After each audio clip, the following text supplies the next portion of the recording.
भावना, क्या आपने कभी सिनेमा हॉल जाकर अकेले फिल्म देखी है? अकेले फिल्म तो नहीं देखी, लेकिन हाँ शॉपिंग पे जरूर चली जाती हूँ अकेले। क्या कभी आपने गौर किया है कि कुछ काम हम अकेले करना पसंद करते हैं, कभी कभी एकांत में रहना अच्छा लगता है हमें, लेकिन कभी कभी अकेलापन हमें बोझिल भी महसूस होता है। तो आखिरकार लोनलीनेस, एकाकीपन हमारी मानसिक सेहत पर क्या असर डालता है? आज मेंटल हेल्थ सेगमेंट में हम इसी विषय पर फोकस कर रहे हैं। इस विषय पर बातचीत के लिए स्टूडियोज में स्वागत कीजिए डॉक्टर राजेश सागर का। नमस्कार। प्रोफेसर ऑफ साइकेट्री, एम्स नई दिल्ली से। नमस्कार डॉक्टर सागर, एक शब्द आता है सॉलिट्यूड, एकांत, और फिर एक शब्द है लोनलीनेस। दोनों में अंतर कैसे समझें? सबसे पहले तो आपके लिए धन्यवाद और दूरदर्शन को धन्यवाद करूंगा कि ये टॉपिक आपने लिया और बहुत ज़रूरी है जो सुझाव को माना, और क्योंकि इसके बारे में चर्चा नहीं होती है और हम डिस्कस नहीं करते हैं, और आप ये समझेंगे कि क्यों इतना इम्पॉर्टेंट है। और ये मानना ज़रूरी है कि जो अभी कुछ महीनों पहले रिपोर्ट आई थी यूएस सर्जन जनरल की, उसमें कहा गया था कि लोनलीनेस जो है 15 सिगरेट पीने के बराबर एक दिन की, और उसका जो प्रेवलेंस है, उसका जो मैग्नीट्यूड है मोर देन 50%, और इसीलिए समझ सकते हैं कि कितनी बड़ी समस्या है और आने वाले वक्त के लिए और भी कितनी समस्या का विषय हो सकता है। ये तो विदेश की, इवन हमारे देश में भी जो कुछ आंकड़े हैं वो कहते हैं जो old elderly person 75% of them they may have the affected by the loneliness. जो सवाल आपने पूछा सॉलिट्यूड और लोनलीनेस में फ़र्क क्या है, देखिए लोनलीनेस एक प्रकार का डिस्कम्फर्ट है, एक इमोशनल फीलिंग है जो आप सोशल जो आपके आइसोलेशन है उससे डेवलप हो सकता है।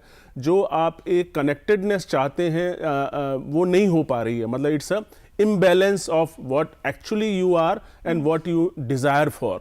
तो ये जो गैप है ये लोनलीनेस है, जो एक भाव है जो डिस्कम्फर्ट क्रिएट करता है, एक अनप्लेजेंट फीलिंग है, लेकिन ये इनवॉलेंट्री है। कहने का मतलब है आप चाहकर भी उस स्टेज में होते हो, लेकिन सॉलिट्यूड जो है वो हम चाहते हैं, कभी कभी हम खुद चाहते हैं, जैसे आपने बताया कि मैं अकेला रहना चाहता हूं और मैं अकेले बाहर घूमना चाहता हूं, तो वो एक आपका अपनी वॉलंटरी है, वो आप ऐसा करना चाहते हैं। लेकिन लोनलीनेस वो है आप नहीं चाहते हुए भी आप उस स्टेज से आप निकलते हैं, उसकी वजह से ये फेज आता है। लेकिन डॉक्टर सागर, जब लोनलीनेस की बात करते हैं तो ये क्यों ऐसा महसूस होता है? क्योंकि कई बार हंसता खिलखिलाता इंसान भी लोनली महसूस करने लगता है। बिल्कुल सही है। देखिए ये समझना बहुत ज़रूरी है इस बात को कि एक तो है कि अकेलापन जो है, आप लोनली हैं, उसके कई कारण हैं जो चर्चा कर सकते हैं, और ये भी मानना बहुत ज़रूरी है कि जो व्यक्ति जो है अगर दोस्तों के साथ भी है,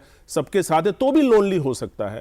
ये जरूरी नहीं है कि लोनली होने के लिए आपको अकेला ही रहना पड़ेगा। फेसबुक पे डॉक्टर साहब हजारों फ्रेंड्स हो, फिर भी व्यक्ति लोनली हो सकता है। बिल्कुल, फेसबुक हुआ या आप कहीं पे भीड़ में आप जा रहे हैं, आप उसमें भी आप अकेले लोनलीनेस महसूस कर सकते हैं। देखिए इसकी इम्पॉर्टेंस ये है कि ये देखा गया, जो रिपोर्ट है जो अभी रिसेंटली आ रही, उसमें ये कहा गया है कि इसमें एंजाइटी, डिप्रेशन, ये सब के जो कारण लोनलीनेस भी हो सकता है। और ना सिर्फ मानसिक समस्या, even physical health also, even कहते हैं कि कॉग्निटिव डिसऑर्डर, डिमेंशिया, ये भी एक एविडेंस है, अप टू 40-50% ये बढ़ोतरी होती है। Even heart disease also, heart disease में भी लोनलीनेस कहते हैं कि 30 से 40% जो है वृद्धि होती है।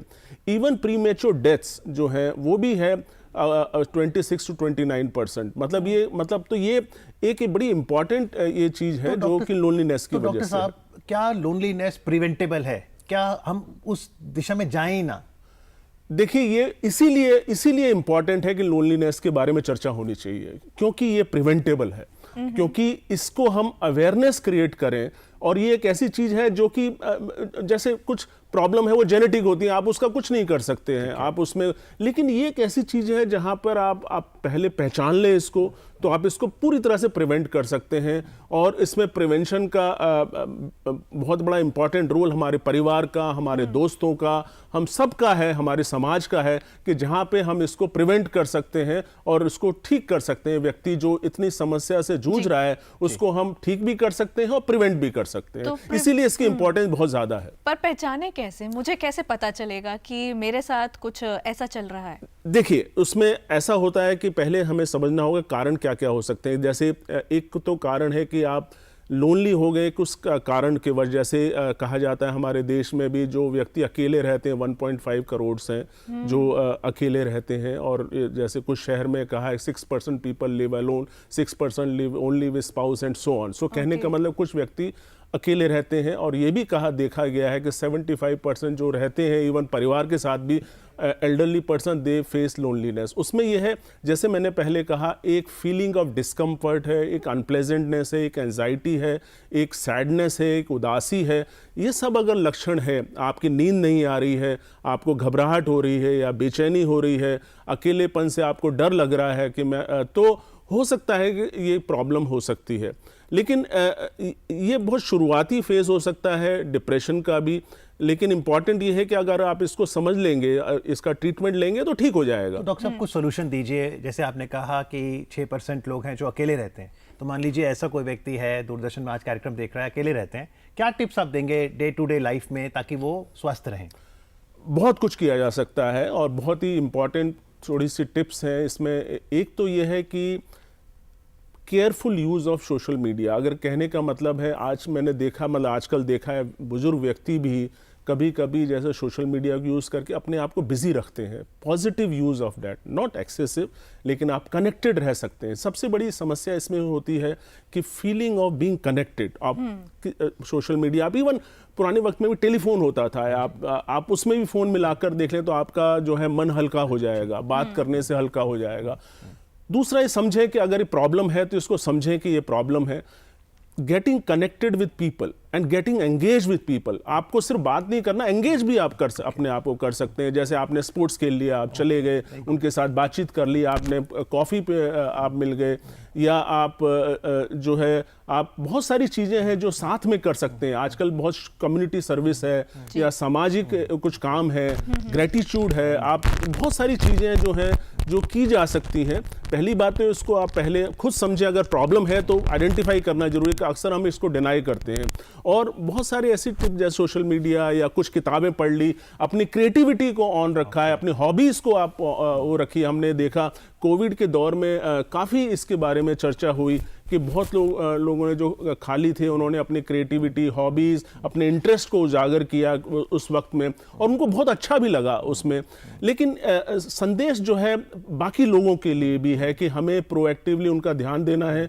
अगर वो जो है अगर वो परेशान है तो ये नहीं कि इंतजार करना है कि वो कब हमें कहेगा, हम खुद भी जाकर उनसे मिल सकते हैं प्रोएक्टिव। दिवाली का मौका है, ये जो हम आते जाते हैं, मिलते हैं, ये बहुत अच्छी बात है। बिल्कुल, देखिए तो कल्चर में है, देखिए कितने भी हमारे त्योहार हैं, एक पॉजिटिविटी आती है, एक दूसरे से मिलना होता है। हालांकि दुर्भाग्यवश अब वो व्हाट्सएप और ये आ गया, आप सिर्फ मैसेज दे देते हैं, गुड मॉर्निंग। लेकिन पुराने वक्त में तो लोग मिलते थे, एक दूसरे से ग्रीटिंग एक्सचेंज करते थे। आप किसी व्यक्ति से आप जस्ट बात कर लें तो उसी से आपको बहुत अच्छा लगेगा। कोई आपका हालचाल पूछे तो वो भी आपको अच्छा लगेगा। तो ये एक गेटिंग कनेक्टेड, वो एक चीज है जो बिल्कुल आप कर सकते हैं, आपके हाथ में है। आपको किसी का इंतजार नहीं करना है कि वो समस्या में हो तब मैं उसकी हेल्प करूं। आप प्रोएक्टिवली भी उसकी हेल्प कर सकते हैं। और अगर लगता है कि समस्या ज्यादा है, डिप्रेशन है, एंजाइटी है, तो उसका ट्रीटमेंट लें, उसका ध्यान रखें, और वो परिवार के लिए भी वो मैसेज है। लेकिन अक्सर पहले ऐसा समझा जाता था कि जब इंसान बड़ी एज की तरफ बढ़ता है तब वो अकेलापन ज़्यादा महसूस करता है। लेकिन अभी हम देखते हैं छोटे छोटे बच्चे एकांत में रहते हैं, अकेलापन महसूस करते हैं, कुछ एक्टिविटी नहीं कर रहे हैं। तो ऐसे में क्या करें, क्या कारण हो सकते हैं जिनसे उनको बचाया जाए? देखिए, बहुत इंपॉर्टेंट बात है। अक्सर हम जब अकेलेपन की बात करते हैं हमारा ध्यान सिर्फ बुजुर्गों पे जाता है, लेकिन बड़ा इंपॉर्टेंट बात है कि इवन बच्चे, यंग बच्चे भी और अडल्ट भी इसके शिकार होते हैं, इससे ग्रसित होते हैं, इससे परेशानी होती है। क्योंकि उसका बहुत सारा कारण एक इंटरनेट भी है, क्योंकि हम जो सोशलाइजेशन पहले होती थी या फिजिकल एक्टिविटी प्लेग्राउंड में जो होती थी अब वो नहीं होती है। तो इसीलिए इम्पॉर्टेंट है कि ये समझना पेरेंट्स को कि अगर कोई उनका बच्चा है अगर अकेलेपन का शिकार है तो उसको इग्नोर ना करें, उससे बातचीत करें, इंटरेक्ट करें, उसके साथ एंगेज रखें उसको। तो इसको इग्नोर नहीं करना है। अगर कोई भी बच्चा जो है अकेला है, नहीं इंटरेक्ट करना चाहता, तो हो सकता है किसी समस्या में हो, कोई हो सकता है कोई स्ट्रेस हो, कोई परेशानी में हो, तो एक जो डायलॉग है, जैसे हम हमेशा कहते हैं let's talk, let's share, let's communicate. Let's communicate का मतलब ये नहीं कि जो व्यक्ति परेशान है वही कम्युनिकेट करे, आप दूसरा व्यक्ति भी कम्युनिकेट करके, हो सकता है शुरू में परेशानी हो, अच्छा ना लगे, लेकिन अपना दौर जो है वो जारी रखें, प्रोसेस को ऑन रखें, और कहीं ना कहीं आप जो शेयर करने से वो जो है भावना जो है काफ़ी हद तक उसकी जो नेगेटिव थॉट्स हैं वो ठीक हो जाते हैं, और काफ़ी हद तक ये प्रॉब्लम ठीक हो सकती है। तभी तो कहा जाता है शेयरिंग इज केयरिंग। तो जैसे डॉक्टर सागर ने कहा कि अकेलापन जो विषय है इस पर चर्चा ज़रूर करें, लेट्स कम्युनिकेट, और त्यौहार एक अवसर बनते हैं कि हम जाएं अपने फैमिली फ्रेंड से बातचीत करें। और आज कार्यक्रम में आके ये टिप्स देने के लिए डॉक्टर सागर आपका बहुत बहुत आभार। Thank you very much. Thank you so much. Happy festive season. Thank you. Happy festive season to everyone. Thank you so who are much. listening. Thank you very much. Thank you.